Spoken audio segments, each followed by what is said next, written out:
दोस्तों आपका स्वागत है हमारे YouTube के चैनल निंजा टेलर पर। दोस्तों जैसा कि पिछले एपिसोड में हम सभी ने देखा था कि जो एमसी और लिंग होती है वो एक ट्रेजर पवेलियन के अंदर आती है, जहाँ पर कुछ ट्रेजर का ऑक्शन होने वाला था। तो वहीं पर क्विंग और उसका सीनियर ब्रदर भी आ जाते हैं, जहाँ पर सीनियर ब्रदर हमारे एमसी से शर्त लगा लेता है, जिसके बाद जो हमारे एमसी होता है उस शर्त को जीत जाता है और हमारे एमसी के पास कुछ भी धतूरा नहीं निकलता है और उसका कुछ भी ट्रेस भी नहीं मिलता है। ये देखने के बाद तो जो सीनियर ब्रदर होता है वो हमारे एमसी को थोड़ा सा पैसा देता है और बोलता है कि बाद में मैं तुम्हें दे दूंगा अपने के अंदर जाने के बाद। लेकिन जो हमारा एमसी होता है उससे खुद के लिए माफ़ी मंगवाता है और उसको सबके सामने अपने घुटने पे बिला देता है। ये देखने के बाद तो वो बहुत ज़्यादा गुस्सा हो जाता है और बोलता है कि मैं भविष्य में इसका बदला तुमसे ज़रूर लूँगा। तो इस एपिसोड की शुरुआत में हमको दिखाया जाता है कि जहाँ पर कुछ लोग बात कर रहे होते हैं कि आखिर ये सभी चीज़ शुरू क्यों नहीं रही, अभी हमें कब तक इंतजार करना होगा। तभी वहीं पे एक ऑक्शनर आते हुए बोलते हैं कि लेडीज एंड जेंटलमैन, आप सभी का स्वागत है कि आप सभी लोग अपने कीमती समय निकाल कर यहाँ पर आए हुए हैं। मैं ही आज ये जो ऑक्शन है उसको होस्ट करने वाली हूँ और मेरा नाम है होंग लियान। और आप सभी का शुक्रिया कि आप लोग इतने समय से इंतजार कर रहे थे। और दिखाया जाता है ऑक्शनर को देखने के बाद तो लिंग भी बहुत ज़्यादा खुश हो जाती है, बोलती है कि फाइनली ये जो ऑक्शन है यहाँ पर शुरू होने वाला है, हम लोग कब से इंतजार कर रहे थे। तभी दिखाया जाता है वो जो होस्ट होती है बोलती है कि जो पहली ब्रीडिंग होने वाली है वो एक थर्ड ग्रेड का एडवांस वेपन है जिसका नाम वेब स्प्लिटिंग ब्लेड है। उसके बाद वे सभी लोग वो ब्लेड को दिखाने लगती है, जहाँ पर होस्ट ये जो ब्लेड होती है इसके बारे में बताते हुए बोलती है कि ये ग्रेड 2 का वेपन है जिसको रिफाइन किया गया है थर्ड ग्रेड के डेमोनिक बीस्ट का बोन और ब्लड से। और वो जो थर्ड ग्रेड का बीस्ट और कोई नहीं, वो है स्ट्रॉन्ग ब्लेड स्पिरिट राइनोस। और ये बहुत ही खतरनाक ब्लेड है जिसकी मदद से बहुत पावरफुल अटैक कर पाएंगे। ये ऐसी चीज़ है जिसकी अगर आप यूज करते हैं तो आपकी बैटल स्ट्रेंथ बहुत ज़्यादा इन्हेंस हो जाने वाली है, तो आप इस चीज़ के लिए वेट लगा सकते हैं। और बोलते हैं कि ये जो बीड है ये 100 गोल्ड कॉइन से शुरू होने वाला है। तो चलिए तो ऑक्शन को शुरू करते हैं, जल्दी से इस स्पीड पर अपना बोली लगाइए। ये सुनने के बाद तो वहाँ पर जितने भी लोग होते हैं चिल्लाने लगते हैं कि मैं इसका 100 गोल्ड कॉइन दूंगा। दूसरा बोलता है कि मैं यहाँ पर 160 गोल्ड कॉइन दूंगा। तीसरा बोलता है कि मैं यहाँ पर 170 गोल्ड कॉइन दूंगा। और ऐसे बिट को देखते हुए तो लिंग भी खुश हो जाती है, बोलती है कि देखो ये कैसा आइटम है, आखिर तुम इस आइटम के बारे में क्या सोच रहे हो। ये सुनने के बाद अपना एमसी बोलता है नहीं यार मुझे इसकी जरूरत नहीं है। और मन ही मन में बोलता है कि हाँ ये ब्लेड तो अच्छा है लेकिन जो मेरा स्प्लिट एग्जीक्यूशन सोड है उससे ज़्यादा अच्छा नहीं है, ये मेरा जो सोड है वो भी बहुत ज़्यादा अच्छा है। तभी वो जो होस्ट होती है चिल्लाते हुए बोल दिया कि ठीक है ये जो ब्लेड है वो 300 गोल्ड कॉइन में बिक चुका है। और इतना करने के बाद वो जो ब्लेड होता है बिक जाता है और दिखाया जाता है। तभी वो जो होस्ट होती है बोल दिया कि ठीक है जो नेक्स्ट ट्रेजर है होने वाला है। और दिखाया जाता है यहीं पे ये दोनों लोग भी होते हैं। मेरे ब्रदर अपने मन ही मन में बोलता है कि इस जो लड़की है इसको इस चीज़ की जरूरत नहीं थी, लेकिन आज मेरा बहुत ज़्यादा बेइज्जती हो चुका है, इसलिए मुझे फ्यूचर में बहुत अच्छी काम करना होगा ताकि ये मुझ पर प्यार कर पाए और डेफिनेटली मैं इसके लिए एक अच्छा चीज़ लूँगा। और दिखाया जाता है यहीं पे ये लड़की भी होती है जो कि क्वीन होती है, जो कि अपने मन ही मन में सोचती है कि मुझे भी किसी ऐसी चीज़ की ज़रूरत है जो कि मैं अपने लिए लेकर सकूँ। तभी दिखाया जाता है आगे जो होस्ट होती है आगे एक चीज़ को लाते हुए बोलते हैं लेडीज एंड जेंटलमैन, जो नेक्स्ट ऑक्शन का चीज़ होने वाला है और ये फाइनल चीज़ भी है। इतना करने के बाद वो एक चीज़ को वहाँ पर लाती है और इस चीज़ को देखते हुए वहाँ पर जितने भी लोग होते हैं वो भी बहुत ज़्यादा खुश हो जाते हैं, बोलते हैं कि आखिर ये कौन सी चीज़ है। तभी दिखाया जाता है एक बोतल होता है और इस बोतल के बारे में बताते हुए बोलती है कि ये जो ब्लड है कोल जेट टोर किंग का, जो कि 6th ग्रेड का एक डेमोनिक बीस्ट है और उसी का ये ब्लड है। और ये ब्लड इतना ज़्यादा पावरफुल है कि अगर किसी को भी किसी भी तरह का पॉइजन दिया गया होगा तो वो उस पॉइजन को तुरंत ही क्योर कर सकता है। और ये देखते हुए तो वहाँ पर जितने भी लोग होते हैं बहुत ज़्यादा खुश हो जाते हैं और बोलते हैं कि ये इतनी ज़्यादा हाई ग्रेड का ब्लड है। और बताती है कि ये ऐसा ब्लड है जिसकी मदद से किसी भी खतरनाक पॉइजन को तुरंत ही ठीक किया जा सकता है। और इसलिए ये ब्लड बहुत ज़्यादा पावरफुल है, ये कोई नॉर्मल ब्लड नहीं है, ये एक कोल जेड ब्लड टोड किंग का ब्लड है। ये किंग का ब्लड होने के कारण ये और भी ज़्यादा महंगा होने वाला है, इसलिए जो भी मार्शल आर्टिस्ट इस चीज़ को लेना चाहते हैं वो बोली लगा सकते हैं। और हमारा एमसी इस चीज़ को देखते हुए बोल रहे कि ओह ये तो बहुत ज़्यादा इंटरेस्टिंग है, ऐसा लग रहा है कि मुझको इसको ले लेना चाहिए। और हमारे एमसी को ऐसे खुश होते हुए देखने के बाद तो लिंग भी सोचने लगती है। तभी ये जो होस्ट होती है बोलती है कि ठीक है ये जो बीट है ये 10,000 गोल्ड कॉइन से शुरू होगा, तो आप लोग यहाँ पर अपने बीट लगा सकते हैं। ये तभी दिखाया जाता है तो एक आदमी बोलता है कि मैं यहाँ पर 15,000 गोल्ड कॉइन दूंगा। तभी दूसरा बोलता है कि मैं यहाँ पर 20,000 देने वाला हूँ। तभी तीसरा बोलता है कि मैं यहाँ पर 30,000 दूंगा। तभी सीनियर ब्रदर भी बोलता है कि मैं यहाँ पर 100,000 गोल्ड कॉइन देने वाला हूँ। और 100,000 गोल्ड कॉइन का सुनने के बाद तो वहाँ पे जितने भी लोग होते हैं बोलते हैं कि ये तो बहुत ही ज़्यादा हाई बीटिंग कर रहा है। तभी वहाँ पर कोई और बोलता है कि मैं यहाँ पर 200,000 गोल्ड कॉइन देने वाला हूँ। ये देखने के बाद तो सभी लोग तभी दिखाया जाता है अचानक से जो लीन होते हुए हमारे एमसी को मुंह को पकड़ लेते हैं, बोलते हैं रुको रुको रुको तुम आगे मत बोलो। ये सुनने के बाद तो हमारे एमसी बोलते आखिर क्या हुआ। ये सुनकर वो बोलते कि ठीक है ये जो भी चीज़ें हैं ये बहुत ज़्यादा महंगा है, इसलिए मैं इस सभी चीज़ों को तुम्हारे लिए ले रही हूँ। ये इसलिए समझ लेना कि तुमने मेरी मदद की थी, ये उस चीज़ का रिपे है। ये सुनने के बाद तो हमारे एमसी अपने मन ही मन में बोलते हैं कि मैंने कभी भी नहीं सोचा कि मेयर साले इतना ज़्यादा अमीर होगा। ओह आप देखते हैं कि वो बूढ़ा आदमी कितने ज़्यादा पैसा छुपा कर रखा है, आपने कितने कितने अपने लड़की को पैसा दिया है। तभी दिखाया जाता है लिंक को जो कि चिल्लाते हुए बोलते कि मैं यहाँ पर 3000 गोल्ड कॉइन देने वाली हूँ। ये सुनने के बाद तो वहाँ पर जितने भी लोग होते हैं बहुत ज़्यादा चौंक जाते हैं, बोलते क्या ये लड़की तो बहुत ही ज़्यादा अमीर है। ये सुनने के बाद तो जो आम लोग होते हैं उनकी तो पूरी धज्जियाँ उड़ गई होती है, और यहाँ पे एक और इंसान की धज्जियाँ उड़ी होती है, और ये कोई और नहीं ये होता है सीनियर ब्रदर जो कि बोलता है डैम इट ये लड़की ये कितना कैसे कर सकती है। तभी जो होस्ट होते हैं चिल्लाते हुए बोले ठीक है ये जो भी चीज़ें ये 3000 गोल्ड कॉइन में बिक रही है, क्या कोई ऐसा है जो इस चीज़ को लेने वाला है। इतना करने के बाद वो जो होस्ट होती है वो इसको बेचने ही वाली होती है। तभी दिखाया जाता है सीनियर ब्रदर को जो कि अपने मन ही मन में सोचता है कि डैम इट मैं इसको क्यों के लिए लेना चाहता था, लेकिन इतने ज़्यादा हाई प्राइस हो गया मैं तो इसको ले भी नहीं पा रहा हूँ, आखिर अब मैं क्या करूँ। तभी दिखाया जाता है आखिर तभी क्वीन चिल्लाते हुए बोल दे कि मैं इसको 500,000 गोल्ड कॉइन देने वाली हूँ। ये सुनने के बाद तो यहाँ पर और भी जितने सारे लोग होते हैं उनके मुंह से ब्लड आ जाता है, बोलते हैं क्या आखिर ये लड़की कितनी ज़्यादा ही अमीर है। तभी दिखाया जाता है जहाँ पर इतनी हाई बीट सुनने के बाद तो लिंक बहुत ज़्यादा गुस्सा हो जाती है, बोलती है व्हाट द हेल ये लड़की दोबारा से मेरे से पंगा ले रही है, ये दोबारा से आखिर करना क्या चाहती है। तभी होस्ट को दिखाया जाता है जो कि चिल्लाते हुए बोलते ठीक है अभी ये इसका जो प्राइस है वो बढ़ चुका है 500,000 गोल्ड कॉइन्स। अगर कोई ऐसा है जो इसका बीट करना चाहता है तो वो तुरंत ही कर सकता है, और ना ये चीज़ इसको दे दिया जाएगा। तभी दिखाया जाता है लिंक को जो कि बोल दे कि आई एम सॉरी यार, ऐसा लग रहा है कि ये बहुत ज़्यादा हो चुका है, मैं नहीं इस चीज़ को अफोर्ड कर पाऊंगी, इसलिए मुझे माफ़ कर देना, ये बहुत ज़्यादा हाई प्राइस हो चुका है। ये सुनने के बाद हमारा एमसी बोलता है नहीं नहीं कोई बात नहीं, और तुम्हारा शुक्रिया कि तुम मेरे लिए इतनी ज़्यादा मदद कर रही थी। तभी वो जो होस्ट होती है अपने हथौड़ा के मारने ही वाली होती है, ठीक है बोल दी कि ठीक है अगर कोई ऐसा नहीं है जो इस चीज़ को लेने वाला है तो मैं हैमर को मारने ही वाली हूँ। तो ये दिखाया जाता है हमारे एमसी को जो कि अपने मन ही मन में बोलता है कि ये मेरे लिए अच्छा हुआ कि मैं इसको खुद से ही करूँ। तभी अचानक से ही कोई बोलता है रुको ज़रा, और दिखाया जाता है वहीं पर आ जाता है मैं जो कि बोलता है कि मैं इसको 1 मिलियन गोल्ड कॉइन देने वाला हूँ। और ये बस सुनने के बाद यहाँ पर जितने भी लोग होते हैं बहुत ज़्यादा चौंक जाता है। तभी दिखाया जाता है हमारी लिंक को जो कि चिल्लाते बोलते हैं फादर, और हमारे एमसी बोलते हैं मेयर, और वहाँ पे जितने भी लोग होते हैं वो भी बहुत ज़्यादा चौंक जाते हैं। तभी मेयर बोलता है कि ठीक है कंग्रेचुलेसन, मैं ये जो भी चीज़ें मैं इसको लेना चाहता हूँ। ये सुनकर तो होस्ट भी खुश हो जाती है, और ये जो जेट टोड किंग का ब्लड होता है वो मेयर को मिल जाता है, और हमारे जो मेयर होता है उसको वो कांग्रेचुलेसन भी बोलती है। उसके बाद सीन सेट हो जाता है, हमको दिखाया जाता है जहाँ पर हमारे एन सीन लिंग और उसका जो फादर होता है वो सभी लोग खड़े होते हैं। जहाँ पर लिंग अपने फादर से बोलती है कि फादर आखिर आपने यहाँ पर क्यों है, क्या आपको यहाँ पर नीचे आने में कोई तकलीफ नहीं हुई, आखिर आपको यहाँ पर आने की ज़रूरत ही क्या थी, और ये बताइए कि आप इतने समय से मुझ पर नज़र रख रहे थे।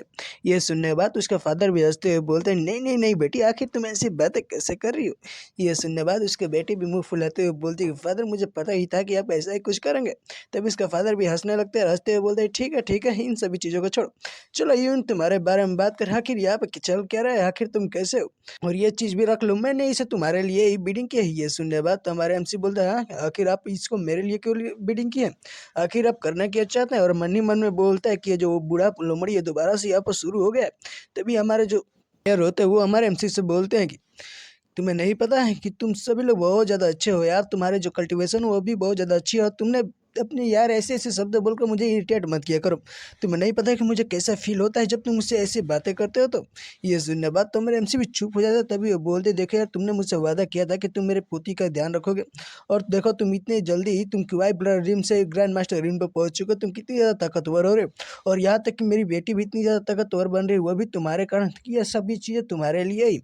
ये देखते हुए तो उसकी बेटी बोलती है कि फादर क्या आप ऐसे ही बातें करेंगे। तब इसका फादर बोलता है कि मुझे पता है कि तुम्हारे अंदर बहुत ज़्यादा स्ट्रेंथ है, और जो तुम्हारी पोटेंशियल वो भी बहुत ही ज़्यादा है, इसलिए इस चीज़ को रख लो, ये तुम्हारा बहुत ज़्यादा काम आएगी। ये सुनने बाद तो हमारे एमसी भी इसको ले लेते हैं, और तभी वो बोलते हैं कि इसकी मदद से तुम अपनी स्ट्रेंथ को बहुत आसानी से बढ़ा पाओगे, ये बहुत ही अच्छा होगा।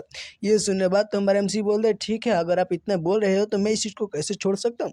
ये सुनने बाद वो बोलते हैं कि हाँ अगर इस चीज़ को ऐसे ही लेना है तो इस चीज़ को इस तरह समझ सकते हो कि मैं अपनी बेटी के लिए ये तुम्हारे लिए एक दहेज के तौर पर दे रहा हूँ। ये सुनने बाद उसकी बेटी भी शर्मा जाती है, बोलती है फादर आखिर आप कैसी बातें कर कर रहे हैं। उसके बाद वो हमारे एमसी से बोलते हैं कि यार तुम मेरे फादर की बातें मत सुनो, ऐसे ही नॉनसेंस बातें कर, तुम्हें इस पर ज़्यादा ध्यान देने की कोई ज़रूरत नहीं है। ये सुनने बाद तो हमारा एमसी बोलता है ठीक है, तो मैं कभी भी इस चीज़ पर ध्यान देता ही नहीं हूँ, इसके लिए मुझे कोई फ़र्क ही नहीं पड़ता है। ये सुनने बाद इसकी बेटी और फादर दोनों की दुनिया हिल जाती है। जहाँ पर उसकी बेटी बोलती है क्या तुम इस बारे में कभी भी नहीं सोचते हो? ये सुनने बाद हमारे एमसी बोलते हैं हाँ कभी भी नहीं। ये सुनकर वो सैड हो जाती है, बोलती है क्या मैं किसी ऐसे व्यक्ति को फॉलो करूँ जो मेरे बारे में कभी सोचता ही नहीं है, क्या मैं ऐसे ही करूँगी? इतना करने बाद वो वहाँ से सैड होकर चली जाती है। ये देखो उसका फादर भी उसको रोकने लगता है, बोलते बेटी मेरे लिए तो रुको। और बोलता है कि यूँ क्या तुम्हें नहीं पता है कि लड़कियों से कैसे बात करना है? ठीक है जाओ उसको मना कर लो और 2 घंटे बाद मेरे पास आना, हम सभी लोग मिलकर खाना पीना खाएंगे। ये सुनने के बाद तो एमसी भी ओके बोल लेता है। उसके बाद मेयर वहाँ से चले जाते हैं और वहाँ से जाते हुए बोलते हैं कि आखिर साले इतने बुढ़ापे में ये दो जवानों के प्यार के बीच में कैसे फंस गया?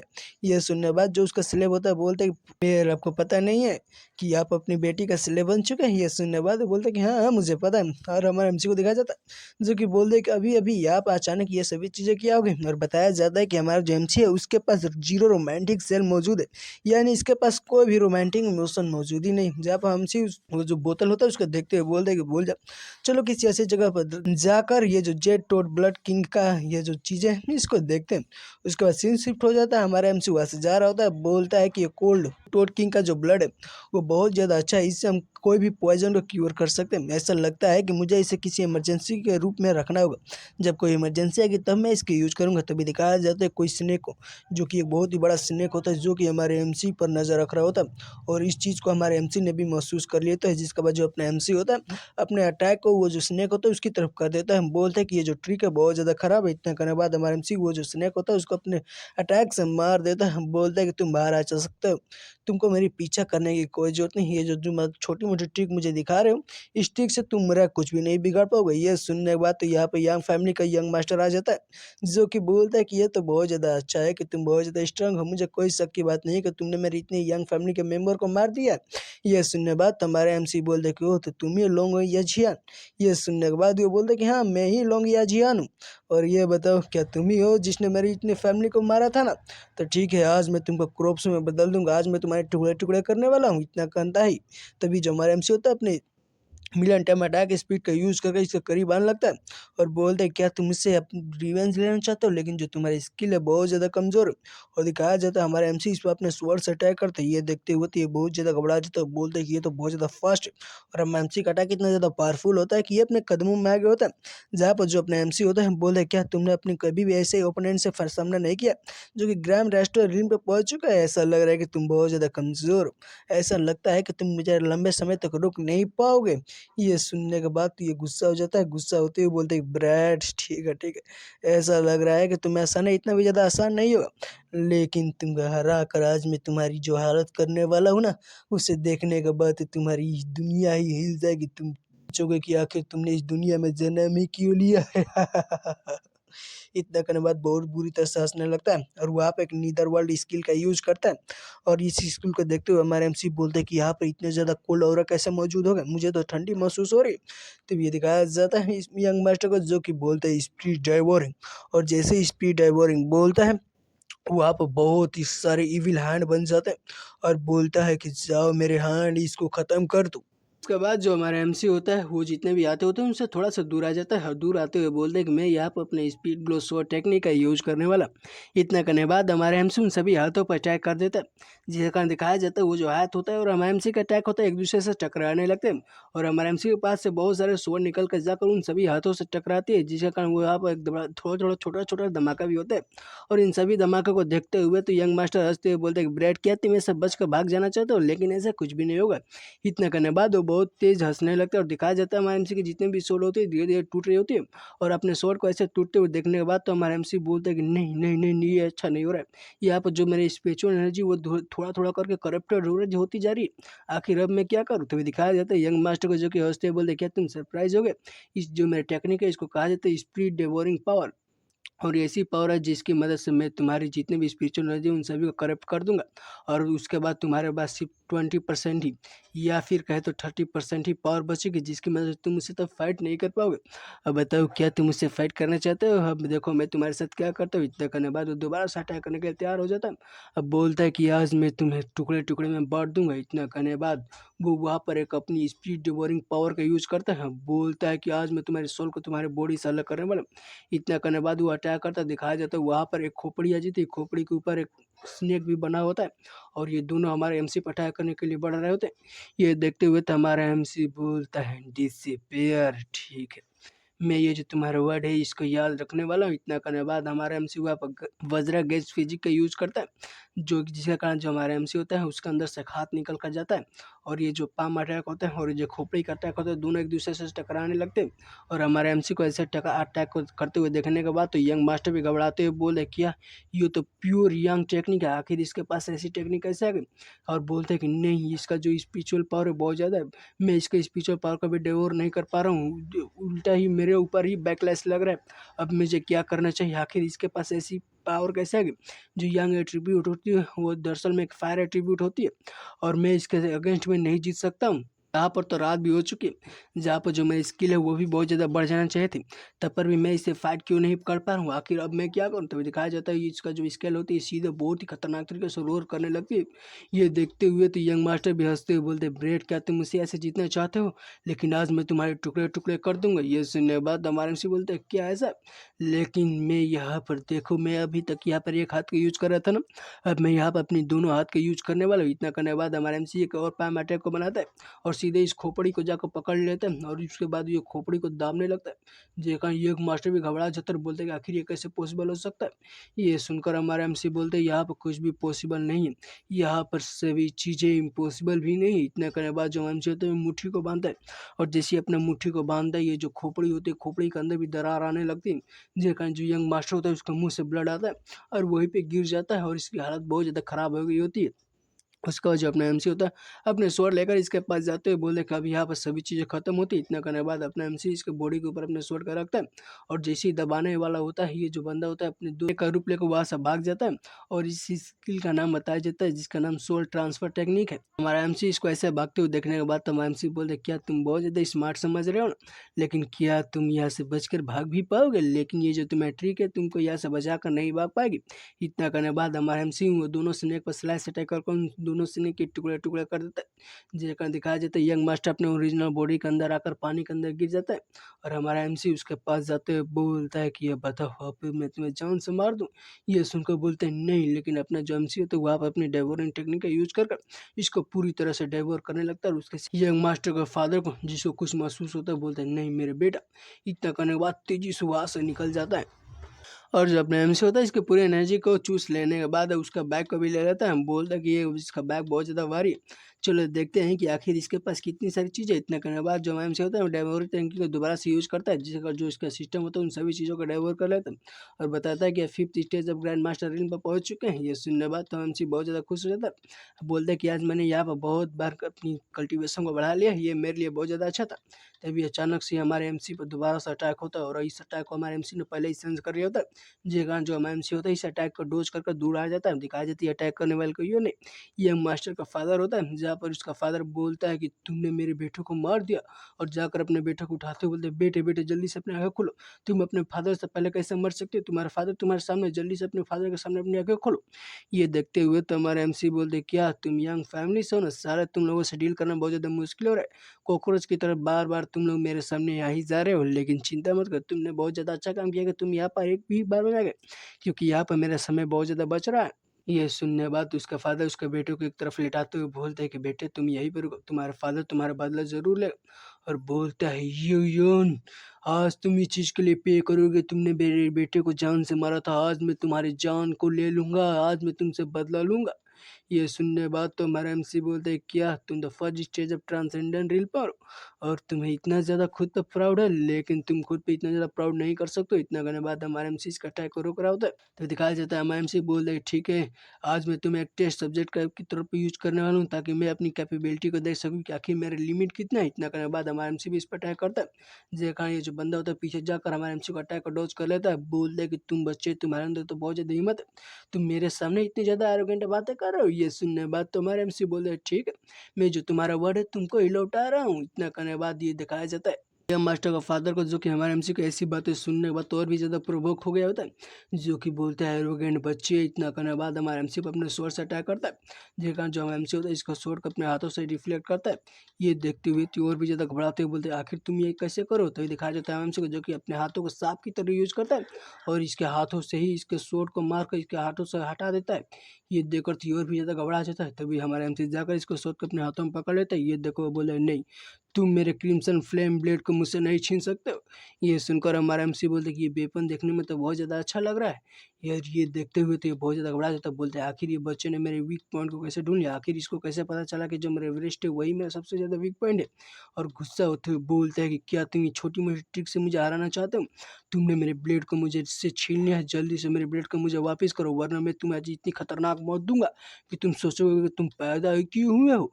ये सुनकर हमारे एमसी बोलते हैं मास्टर यांग, मुझे आप ब्लेम नहीं कर सकते, क्योंकि वही हो जो तुम मुझे ब्लेम कर रहे हो ना। आपको अगर ब्लेम कर रहे हैं तो आपको अपने बेटे को ही ब्लेम करना हो, जो कि मुझसे फाइट करते हुए अपनी एनर्जी को मुझे दे दिया, जिस कारण मैं और भी ज़्यादा पावरफुल हो चुका हूँ। और आपने तो ऑलरेडी अपने वेपन को भी खो दिया है। ये देखकर तो ये घबरा जाता है। बोलते हैं क्या अब मैं क्या करूँ, तभी अब मैं इसको नहीं छोड़ सकता। ये यून, आज मैं तुम्हें जान से मार कर ही रहूँगी। इतना करने के बाद वो बोलता है फ्लेमिंग पिलर ब्लो। इतना करने के बाद बहुत ही सारा अटैक बनाता है, बहुत ही पावरफुल अटैक बनाकर हम एमसी पर अटैक कर देता है। लेकिन जो अपना एमसी होता है स्पीड का इन सभी अटैक को डॉज कर लेता है। अब बोलता है कि मास्टर यांग, ये जो अटैक था बहुत ज़्यादा अच्छा था।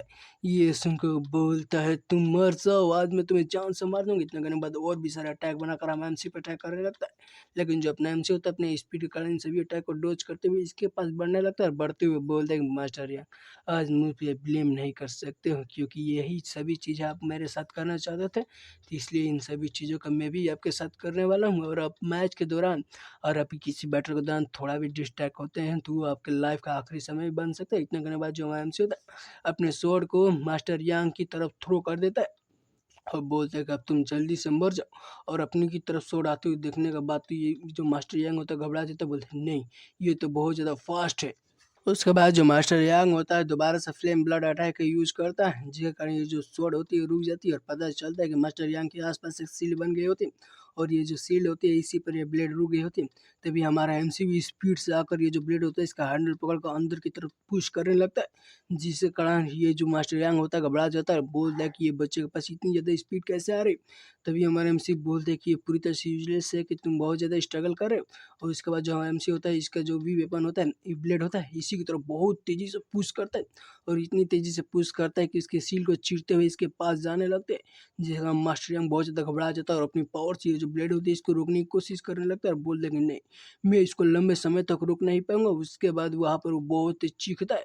ये देखकर तो हमारा एमसी बोलते हैं मास्टर यंग, आप थोड़े भी समय के लिए अपनी वीकनेस को मुझको दिखा नहीं सकते। अगर आप मुझको अपनी वीकनेस दिखाएंगे तो ये आपकी लास्ट जर्नी हो सकती है, इसलिए मैं अब आपको आपकी इस स्वord के साथ आपकी लास्ट जर्नी पर भेज रहा हूँ। इतना करने के बाद हमारा एमसी अपनी जो स्वord होती है उसके ऊपर एक फ्लिक मारता है और इतनी पावरफुल फ्लिक होती है कि सीधे मास्टर यांग के बैरियर को तोड़कर सीधे जाकर उनके जो सीने होती है उस पर लगती है, जिसका जो मास्टर यांग होता है उसके मुंह से ब्लड आ जाता है और मास्टर यांग की जो रीढ़ की हड्डी दिखाई जाती है वो भी पूरी तरह से तहस नहस हो गई होती है, जिस कारण वो दर्द में बहुत तेज चीखता है और चीखते हुए वो जमीन पर गिर जाता है। बोलते यून, आखिर तुमने मेरे साथ ये क्यों कर दिया। ये सुनने के बाद तो हमारा एमसी बोलता है तुम ट्रांसजेंडर रील पर हो तब पर भी तुम मेरा मैच नहीं हो, तुम तो बहुत ज़्यादा कमज़ोर हो। ये सुनकर तब मास्टर यान भी वहाँ पर जोर जोर से हंसने लगते और बोलते, ये यून मुझे पता है कि मैं यहाँ से जिंदा नहीं जा पाऊंगा, लेकिन क्या तुम सोच रहे हो कि तुम भी आज यहाँ से जिंदा जा पाओगे? इतना कहते हुए अपनी जीभ को काटने लगता है, बोलता है ब्लड रश टेक्निक। इतना कहते हुए अपने खुद को सेल्फ डिस्ट्रॉय कर लेता है, जिसके कारण वहाँ पे बहुत ही बड़ा धमाका देखने को मिलता है। ये देखने के बाद तो हमारा एमसी भी चौंक जाता है और मास्टर यंग उसी धमाके के बीच से चिल्लाते हुए बोले कि अब हम दोनों एक ही साथ हेल के अंदर चलेंगे। और ये धमाका इतना ज़्यादा पावरफुल होता है कि आसपास की जगह को पूरी तरह से तहस नहस कर दिया होता है। उसके बाद कुछ समय बाद के सीन को दिखाया जाता है जहाँ पर धूल में से एक हाथ निकल कर आता है और ये हाथ हमारे एमसी को होता है, जो कि बाहर आते हुए बोलते हैं कि क्या तुम इस चीज़ को डिजर्व नहीं करते हो कि तुम मुझे जान से मार पाओ। और हमारे एमसी को ऐसे जिंदा देखने के बाद तो मास्टर यंग भी घबरा गया होता है। पता चलता है मास्टर यंग अभी भी जिंदा है और बहुत ज़्यादा घायल अवस्था में, जहाँ पे वो घायल अवस्था में ही पूछता है कि आखिर ये कैसे पॉसिबल हो सकता है, आखिर अब अभी अभी अभी तुम जिंदा क्यों हो? ये सुनने बाद हमसे बोलता है कि मास्टर यार, तुमको नहीं पता है मैं ज़िंदा क्यों हूँ? क्योंकि मेरे पास ये आर्टिफैक्ट है। यह जो आर्टिफैक्ट है इसकी मदद से मैं बाँच पाया। आज मैं ये आर्टिफैक्ट की वजह से पूरी तरह से ठीक हूँ। ये सुनने बाद वो बोलते तुम्हारे पास इतनी हाई लेवल की मैजिकल आइटम क्या करे? आखिर ये तुम्हारे पास कैसे आ गया? ये सुनने बाद हमारे एमसी बोलते यार मरने के समय इतने ज़्यादा सवाल नहीं पूछते। ये जो तुम्हारे वेपन है, चलो ये तुम्हारे वेपन से ही तुम्हारी जान को तुम्हारी बॉडी से अलग करते। इतना करने के बाद जो हमारा एमसी होता है इसके वेपन से इसको मारने की कोशिश करता है, लेकिन मारता नहीं। वो वहाँ पर अपनी डेवोरिंग टेक्निक का यूज करते हुए बोले नहीं, मैं तुम्हें मार कर मुझे कोई फ़ायदा नहीं होना, मैं तुम्हारी कल्टीवेशन को ही तुमसे छीन लेता हूँ। इतना करने बाद हमारा एमसी उसके कल्टीवेशन को वहाँ पर डेवोर करने लगता है। यह देख कर तो मास्टर यहाँ चिल्लाते बोले रही रही रुको, अगर मैं मर भी जाऊँगा तो मैं भूत बनकर तुमसे बदला लूँगा। ये सुनने बाद हमारा एमसी बोलते क्या भूत बनकर? ऑनेस्टली तो यहाँ पर अगर कोई गॉड भी आ जाए तो वो भी मुझे नहीं मार पाएगा। अगर गॉड मुझे मारने की कोशिश करें तो मैं गॉड को भी जान से मार दूंगी। इतना करने बाद जो हमारा एमसी होता है उसको डेवोर कर लेता है और उसके सिस्टम बताता है कि इसको पूरी तरह से डेवोर कर ली और आप 7 stage of grand master ring पर पहुंच चुके हैं। ये देखते हुए तो हमारा एमसी भी खुश होते हुए बोलते कि आज मेरे लिए बहुत ज़्यादा अच्छा दिन था, आज मैंने 3 ब्रेक थ्रू कर लिया। और उसके बाद जो अपना एमसी होता है चिल्लाते हुए बोल रहे कब तक छुपी रहोगी, बाहर आ जाओ किंग। और पता चलता है कि किंग हमारा एमसी का पीछा कर रही होती है, जहाँ पर हमारा एमसी पूछता है कि ये बताओ तुम मुझे कब से पीछा कर रही हो, वो भी ट्रेजर पवेलियन से, आखिर तुम चाहते क्या हो? ये सुनकर वो बोल दिया कि मैं कोल्ड जेट टोड किंग का ब्लड चाहती हूँ। ये सुनकर हमारा एमसी बोलते क्या तुम इसे छीनना चाहती हो? ये सुनकर बोलती है नहीं, मैं तुमसे छीनना नहीं चाहती हूँ, क्या मैं तुमसे कुछ पूछ सकती हूँ? ये सुनकर हमारा एमसी बोलते हैं पूछा। उसके बाद सीन शिफ्ट हो जाता है और सीन शिफ्ट होकर क्यांगम काउंटी के सिटी को दिखाया जाता है और मुझे पता नहीं चलता है दोस्तों कि आखिर इसने हमसे एमसी से बात क्या की है। तभी हमको ली मेंशन के सीन को दिखाया जाता है जहाँ पर वो हमारे एमसी को लेकर आ रही होती है, बोलती है कि हमको इसी रास्ते से जाना है। और हमारे एमसी इस रास्ते से जाते हुए बोलते हैं कि ये जो सिटी है यहाँ पर 3 मेजर फैमिली रहा करती हैं, जो कि है यांग फैमिली, ली फैमिली और मूव फैमिली। और एक 4 फैमिली है जो कि तीनों मेजर फैमिली बहुत ज़्यादा पावरफुल है, क्वांगम काउंटी के अंदर बहुत बड़ी स्टेटस को रखती है। और मैंने एक्सपेक्ट नहीं किया था कि ये जो लिंग है, लिंग क्वीन जाओ है, वो भी 3 मेजर फैमिली में से एक में फैमिली से आती है, वो भी ली फैमिली से। आखिर वो चाहती क्या है? आखिर वो इस तरह की फैमिली से आने के बाद भी मुझसे बातें क्यों करे? आखिर इसका इंटेंशन क्या है? आखिर वो मुझे लेकर कहाँ जा रही है? और ये जा तो वहाँ पे कुछ मेड लोगों को जो कि रोती हुई बोलती कि आखिर हमारी जो भी यंग मास्टर थी यहाँ पर आ चुकी है। और लेकिन आखिर वो एक लड़के के साथ क्यों है? कि ये जो लड़का है उनका कोई बॉयफ्रेंड है, लेकिन हमें पता चला है कि मिस का पहले से ही फियोंसे है, लेकिन आखिर ये यहाँ पे क्यों आई? तभी दूसरी मेड उसे चुप कराते हुए बोलते यार चुप रहो चुप रहो, तुम्हें नहीं पता है कि मिस हमारी आवाज़ सुन सकती है, इसलिए तुम्हें ज़्यादा बातें करने की कोई ज़रूरत नहीं। तभी मिस आगे बोलती है कि यही पर हमें को आना था। तभी हमारा एमसी सामने देखता है कि एक बूढ़ा व्यक्ति बिस्तर पर लेटा होता है और ये बताते हैं कि ये मेरे ग्रैंडफादर जिसका नाम लियू उनजियान है। तो हमारा एमसी बोल रहा है क्या इनको कोई पॉइजन दे दिया गया है? ये सुनकर बोलते कि हाँ 3 साल पहले जो मेरे ग्रैंडफादर थे वो कल्टीवेट कर रहे थे, एक्सीडेंटली यहाँ पर 5th ग्रेड का ब्लैक स्केल स्नेक किंग आ गया जिसने इनको काट लिया, जिसकी वजह से इनके अंदर पॉइजन चला गया। और कहा जाता है कि स्नेकिंग का पॉइजन इतना खतरनाक होता है कि तुम्हारे बॉडी के ऊपर स्केल आ जाते हैं और धीरे धीरे ये तुम्हारे इंटरनल ऑर्गन को इरोड करने लगता है और यहाँ तक कि तुम अपने बोलने की क्षमता को भी खो लेते हो और धीरे धीरे सफ़र करते हो, डे बाय डे तुम मरते हो। ये बहुत ही खतरनाक पॉइजन है। जो मेरे ग्रैंडफादर है उनके गर्दन तक ये जो स्केल है आ चुके हैं, अगर वो पूरा इनके बॉडी के ऊपर आ जाएगा और उनका फेस को कवर कर लेगा तो ये तुरंत ही मारे जाएंगे, इसलिए मैं तुमको यहाँ पर लाई हूँ। ये सुनकर हमारा एमसी अपने मन ही मन में सोचता है कि ये जो ओल्ड मैन की स्टेट बहुत ही ज़्यादा अजीब हो चुका है। ये ली फैमिली ऐसा लग रहा है कि इनको बहुत ज़्यादा सफ़र करना पड़ा, ये बहुत ज़्यादा मेहनत करी और ये जो ओल्ड मैन पहले ही मारा जा चुका होता है। ऐसा लग रहा है कि बहुत सारे लीजर के यूज करके अभी तक इसको बचा कर रखा है। तभी दिखाई देता है एमसी बोलता है कि क्या इसी रीजन की मदद से तुम कोल्ड जेट ब्लड किंग का ब्लड चाहती थी, और क्या तुम इसी से अपने फादर को ग्रैंडफादर को बचाना चाहती हो, इसलिए तुम मुझे ट्रेजर पवेलियन से फॉलो कर रही थी। चाहती हो कि मैं तुम्हें ये दे दूं, लेकिन क्यों मैं तुम्हें दूं? ये सुनने के बाद तू अपने घुटने पाते हुए बोलती है कि मैं तुम्हें प्रॉमिस करती हूँ, अगर तुम ये चीज़ें मुझे दे देते हो तो मैं तुम्हारे लिए कुछ भी करूँगी, तुम कुछ भी मुझसे एक प्रॉमिस करवा सकते हो। ये सुनने के बाद तू वहाँ पर जितने भी उसके साथी होते वो भी अपने घुटने पे आ गए होते, बोले प्लीज़ यंग मास्टर, प्लीज़ हमारी मदद कीजिए, प्लीज़ हमारे जो भी मास्टर है उनको बचा लीजिए। ये सुनकर हमारा एमसी बोले कि ये लोग यहाँ पे ऐसे ही कर रहे हैं, मैं इनको तो ऐसे देखते हुए तो मना भी नहीं कर पा रहा हूँ। और मन ही मन में बोलता है कि ठीक है, मैं ऐसा लग रहा है कि मुझे एग्री कर देना चाहिए, वरना एक क्यान सेंड कर दे, मुझे बहुत ज़्यादा परेशान करेगी। उसके बाद जो एमसी होता है अपने टोट किंग के ब्लड को निकाल लेता है, बोलता है ठीक है, मैं इसे तुम्हारे को दे रहा हूँ ताकि तुम इन सब की जान बचा सको। और मन ही मन में बोलते हैं कि ये मुझे लिए एक अच्छी डील हो गई। इतना करने बाद जो एमसी होता है वो टोट किंग का ब्लड को उस बूढ़े को पिलाने लगता है। अब बोलता है कि मैं सिस्टम की मदद से इसको डेवोर तो कर लूँगा, लेकिन डेवोर करूँगा तो मुझे पता नहीं है कि ये साला जहर की सिर्फ जहर के डेवोर नहीं करेगा, साला इसका कल्टीवेशन का भी डेवोर कर लेगा। इसलिए मैं यहाँ पर टोट किंग के ब्लड का ही यूज कर रहा हूँ, इसको दे देते हैं। तभी दिखाया जाता है वो जो बूढ़ा होता है जैसे ही उसने ब्लड को पिया होता है उसका बॉडी सफ़ेद कलर की एनर्जी आने लगती है। और इस एनर्जी को देखते हुए वहाँ पर जितने भी लोग होते हैं बोलते हैं कि देखो यहाँ पर जो ये जो स्केल है धीरे धीरे खत्म हो रही है। तभी 15 मिनट बाद के सीन को दिखाया जाता है जहाँ पर बुड्ढे ने आंखें खोली होती है और जैसे ही खांसता है इसका मुंह से ब्लू कलर का ये जो पॉइजन होता है निकल आता है। ये देखते हुए तो इसके पोती भी बहुत ज़्यादा खुश होते हैं, बोले ग्रैंडफादर क्या आप अच्छा फील करें? ये सुनने के बाद तो ग्रैंडफादर भी खांसते हुए बोलते मैं अच्छा फील कर रहा हूँ, आखिर आखिर मेरी जो स्पीच एनर्जी वो भी वापस आ गई, तुमने मुझे बचा लिया मेरी पोती। ये देखते हुए उसके पोती बोलती है कि ग्रैंडफादर मैंने नहीं बचाया, वो जो फॉलो मेरा डिसेबल है उसने ही आपको बचाया है। ये सुनकर तो ग्रैंडफादर आकर हमें सिखाते पकड़ लेते, क्या बोलते, क्या तू मेरे ग्रैंडसन इन लॉ हो, क्या तू मेरे दामाद हो? ये सुनने के बाद तो पोती भी अजीब सा चेहरा बनाते बोलते ग्रैंडफादर आखिर अब कैसी बातें करें। तभी दिखाया जाता है ग्रैंडफादर को जो कि हमारे एमसी को गले पड़ जाता है। ये देखकर तो एमसी बोलते नहीं नहीं एल्डर मैं नहीं हूँ। ये सुनकर वो बोलते हैं कि प्लीज़ तुम तो बहुत ज़्यादा हैंडसम हो, तुम तो बहुत ज़्यादा अच्छे हो, ऐसा लग रहा है कि तुम ही मेरे ग्रैंडसन इन लो। ये देखते हुए तब हमसे मन ही मन में बोलता है कि ये जो बुढ़ा है ये fourth stage of transcendental realm पर है और ये बहुत ज़्यादा पावरफुल बुढ़ा है। उसके बाद ये जो बूढ़ा होता है चिल्लाते हुए बोले बेटी मेरी पोती जल्दी बताओ कि तुम लोग कब शादी करने वाले हो, आखिर तुम लोग मिले कैसे, जल्दी से तुम लोग को शादी की तैयारी करनी भी है, जल्दी जल्दी सभी चीज़ें मुझे बता दो ताकि मैं तुम लोगों की शादी की तैयारी कर सकूँ। ये सुनने बाद हमारे एमसी बोले यार ऐसा लग रहा है कि आप बहुत ही ज़्यादा मिसअंडरस्टैंड कर चुके हैं, ऐसा कुछ भी नहीं, वो मेरी सिर्फ एक सीनियर सिस्टर है, इससे ज़्यादा कुछ भी नहीं है, आपको मुझे हमारी और इसकी शादी के बारे में बात करने की कोई जरूरत नहीं।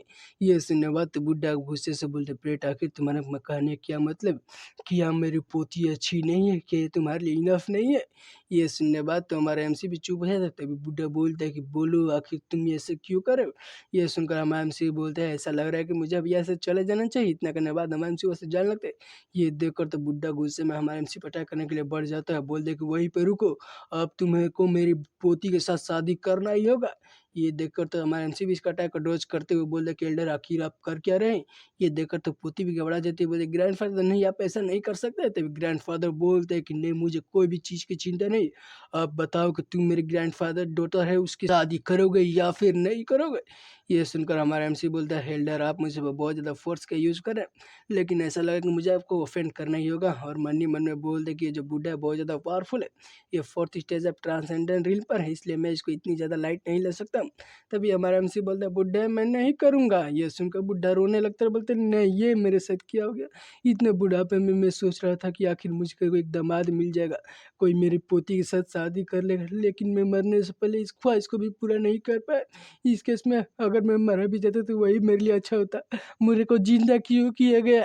ये सुनकर उसके पोती चिल्लाते हुए ग्रैंडफादर आखिर आपका कहने के क्या मतलब है? ये सुनने के बाद ग्रैंडफादर की हालत ही खराब हो गई थी, जहाँ पर ग्रैंडफादर अपनी नियत बदलते हुए एमआईएमसी के पास आते हैं, बोलते हैं कि तुम क्या इसका फुल डिसेबल हो। ये सुनकर एमआईएमसी बोलते हैं कि हाँ मैं फुल डिसेबल हूँ।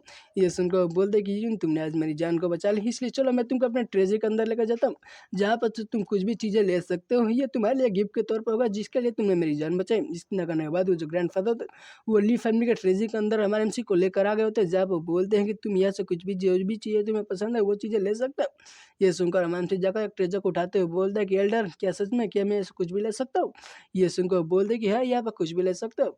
मैं तो बहुत ज़्यादा गरीब व्यक्ति हूँ लेकिन तुम यहाँ से कुछ भी ले सकते हो। मैं सोच रहा था कि तुम मेरे ग्रैंड डॉटर से शादी कर लोगे तो ये मेरे लिए और भी ज़्यादा अच्छा होता, लेकिन तुमने ये सभी चीज़ें नहीं की। तो दिखाया जाता है एमएमसी को जो कि एक टेक्निक पर हाथ रखकर अपने सिस्टम का यूज़ करने लगता है। सिस्टम का यूज़ करके इन सभी के बारे में पता लगाने लगता है कि आखिर ये कैसी चीज़ है। उसके बाद दो टेक्निक को उठाते हुए बोल रहे हैं कि एल्डर मैं इस चीज़ को लेने वाला हूँ, मैं इस बुक में बहुत ज़्यादा इंटरेस्टेड हूँ। तभी इसका जो सिस्टम होता है इस बुक के बारे में बताता है कि ये मिस्टीरियस डिवाइन पावर है, और ये जो टेक्निक है अर्थ रैंक का एडवांस रैंक के टेक्निक है, और दूसरा martial art worth of blood god है, और ये भी इंटरमीडिएट अर्थ रैंक की टेक्निक है। लेकिन ये जो दोनों टेक्निक है पूरी तरह से कंप्लीट नहीं है, थोड़ा बहुत अनकम्प्लीट है। तो भी अचानक से हमारे एमसी को एक बक्से पर नजर जाता है। उसके बाद 15 मिनट बीत गया होता है, जहाँ पर हमारा जो एमसी होता है ली मेंसन का इंटरेस्ट पर खड़ा होता है, जहाँ पर जो एल्डर होता है गुस्से से बोलते बच्चे तुम तो बहुत ज़्यादा लालची हो, तुमने हमारे आधे ट्रेजरी को पूरी तरह से खाली कर दिया, आखिर तुमने वहाँ से कैसी कैसी चीज़ें ले ली है। ये सुनने के बाद हमारे एमसी बोलते हैं एल्डर आपकी जान की प्राइस तो इतना होना ही चाहिए, क्या मैं सच बोल रहा हूँ ना। इतना कहते हुए हमारे एमसी बोलते हैं ठीक है एल्डर, आपकी जो जेनरोसिटी है उसके बहुत ज़्यादा शुक्रिया, और मैं अब यहाँ से जा रहा हूँ। इतना करने के बाद हमारा एमसी वहाँ से चला जाता है। तभी दिखाया जाता है एल्डर को जो कि अपनी पोती से बोलते हैं बेटी ये बताओ कि क्या ये जो बंदा है इसने सच में यंग फैमिली के यंग मास्टर को मार दिया है, कि ये बात सच है। ये सुनकर वो बोलते हैं कि हाँ ये सच है। तभी जो बंदा बोलता है हाँ ये बच्चा जो है बहुत ज़्यादा रेयर टैलेंट है, मैं सोच रहा था कि मैं इसको अपने फैमिली के साथ जुड़वा लूँ, लेकिन कोई बात नहीं, ये इसका जो और मेरा जो फैमिली का रिलेशन बहुत ज़्यादा अच्छा हो चुका है। फ्यूचर में देखते हैं कि आखिर ये बच्चा कितना ज़्यादा पावरफुल बंदा है। अब बोलता है कि ये जो यंग फैमिली है उसने अपने बैकबोन को खोले है, इसलिए वो लंबे समय तक टिक नहीं पाएगी। लेकिन जहाँ तक मुझे पता है यंग फैमिली के जो कनेक्शन है वो अंडरवर्ल्ड से था, जहाँ का एक ओल्ड मास्टर उन सभी को सपोर्ट करता था। और जहाँ तक मुझे पता है ओल्ड मास्टर बहुत ज़्यादा पावरफुल है, और उसका सिर्फ एक ही डिसेबल था जिसको इसने मार दिया है। इसलिए ऐसा लगता है कि भविष्य में जो ओल्ड मास्टर है वो ज़रूरी बदला लेने के लिए आएगा। इसलिए अब हमें देखना होगा कि आखिर ये जो यून है कैसा बनता है, और कैसे पावरफुल होकर उस ओल्ड मैन को हरा पाता है, या फिर ओल्ड मैन ही इस यून को मार देता है। ये देखने में हमें बहुत ज़्यादा मज़ा आने वाला है। ये देखकर तो जो पोती होती है वो भी शांत हो गई होती है। जब उसका ओल्ड ग्रैंडफादर बोलते क्या तुम उसके बारे में चिंता हो, या बताओ क्या तुम्हें उससे प्यार हो गया है। ये सुनकर उसका पोती बोलती है कि ग्रैंडफादर सीरियसली कि आप इस बारे में क्यूरियस है। आखिर कुछ भी नहीं यार, मैं बस ज़रा थोड़ा बहुत क्यूरियस थी कि आखिर उसके साथ क्या होता है, इसलिए आपको ज़्यादा चिंता करने की कोई जरूरत नहीं। ये देखते हुए तो ग्रैंडफादर अपनी चुटकी बजाता है, बोलते हैं शैडो गार्ड। तभी वहाँ पे कुछ शैडो गार्ड आ जाता है, बोलते हैं मास्टर बोलिए हम आपके लिए क्या कर सकते हैं।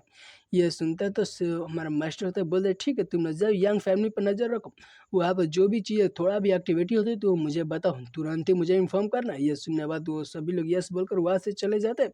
तो दिखाया जाता है ग्रैंडफादर को जो कि बोलते हैं मेरी प्यारी ग्रैंड डॉटर तुम मुझे ब्लेम नहीं कर सकती हो कि मैंने तुमको इस बारे में पहले नहीं बताया था, और मैं चाहता हूँ कि ये जो यून है तुम उसके साथ शुरुआत से ही रिलेशनशिप बनाओ, और जब तुम शुरुआत से ही रिलेशनशिप बनाओगे तो ये तुम्हारे लिए अच्छा होगा।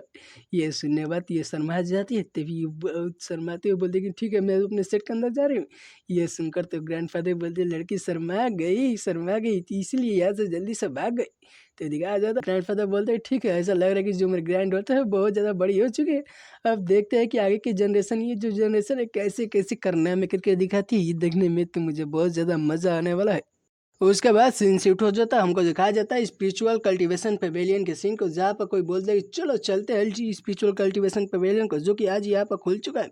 और वहाँ पे एक व्यक्ति जाते हुए बोलते हैं कि वो ब्रदर लू आप यहाँ पर आ चुके हैं, आप अपने कल्टीवेशन के यहाँ पर इंप्रूव करना चाहते हैं, वह भी कुछ दिन के अंदर अब बहुत ज़्यादा ताकतवर बन चुके हैं। ये सुनकर उसका दूसरा भाई बोलता है ओ नो ब्रदर यहाँ आपको नहीं पता है कि आप भी बहुत ज़्यादा स्ट्रॉन्ग है। और इस कल्टीवेशन पवेलियन के बारे में बताया जाता है कि ये एक ऐसे कल्टीवेशन पवेलियन है जहाँ पर आप अपनी पावर को बहुत ज़्यादा बढ़ा सकते हैं। यहाँ पर पावरफुल स्पीड गैदरिंग फॉर्मेशन बना हुआ है जो कि पवेलियन के अंदर मौजूद है। जो भी कल्टीवेटर यहाँ पर कल्टीवेट करने के लिए जाते हुए अपनी कल्टीवेशन को बहुत तेज़ी से बढ़ा पाता है, वो भी 10 गुना तेज़ी से, जैसे कि वो लोग अपने केव में कल्टीवेट करते हैं उससे ज़्यादा गुना तेज़ी से। और इसके अंदर जाने के लिए बस कुछ रूल हैं, जहाँ पर सबसे पहले रूल ये है कि आपको फर्स्ट कल्टीवेशन एफिशिएंसी रूम के लिए 30 स्पीड स्टोन देना होगा, 2x कल्टीवेशन एफिशिएंसी रूम के लिए 50 स्पीड स्टोन देना होगा। अब 5x कल्टीवेशन एफिशिएंसी रूम के लिए यहाँ पर 100 स्पीड स्टोन देना होगा। ऐसा ही कर 10x कल्टीवेशन एफिशिएंसी रूम के लिए 500 स्पीड स्टोन देना होगा। और यहाँ पर रूल बस सिंपल है, अगर आपको इसके अंदर जाना है तब को सबसे पहले यहाँ पे स्पीड स्टोन देना होगा। उसकी मदद से यहाँ पे ये जो भी फॉर्मेशन है उसको एक्टिवेट कर पाएंगे, उसके बिना नहीं कर पाएंगे। तो ये जो एल्डर होता है चिल्लाते हुए बोलते हैं कि तुम सभी डिसेबल यहाँ पे आ चुके हो ना, तो तुम सभी लोगों को लाइन में लग जाना चाहिए। ये सुनने बाद तो यहाँ पर जितने भी लोग होते हैं हंसते हुए बोल दे कि अब हम लोग लग चुके हैं यार, मैंने यहाँ पर बहुत सारे अपनी जो भी स्पीड स्टोन है यूज़ कर दे यार, मैं बस यहाँ पर 2x कल्टीवेशन एफिशिएंसी रूम ही यूज़ कर सकता हूँ। दूसरा व्यक्ति बोल दे यार मैं यहाँ पर 3x कल्टीवेशन एफिशिएंसी रूम करने वाला हूँ, आज मेरे पास बहुत सारे पैसे हैं। तभी वहाँ पर एक आदमी आ जाता है, बोल दे कि मेरे रास्ते से हटो। ये सुनकर वहाँ पर जितने भी लोग होते हैं उसके रास्ते से हट जाते हैं। और तभी ये बंदे चिल्लाते बोलते कि आखिर ये बंदा है कौन, आखिर ये ऐसे कैसे कर सकता है। ये सुनकर उसका सामने वाला बंदा उसको शांत करने लगता है। तभी इस बंदे को बताया जाता है कि ये हाउ कुआन है और ये बिजनेस फैमिली से मौजूद है, जो कि जनरेशनों से ही बहुत सारी बिजनेस करती रही और ये बहुत ही रिच फैमिली है, इसकी हिस्ट्री बहुत ज़्यादा रिच है।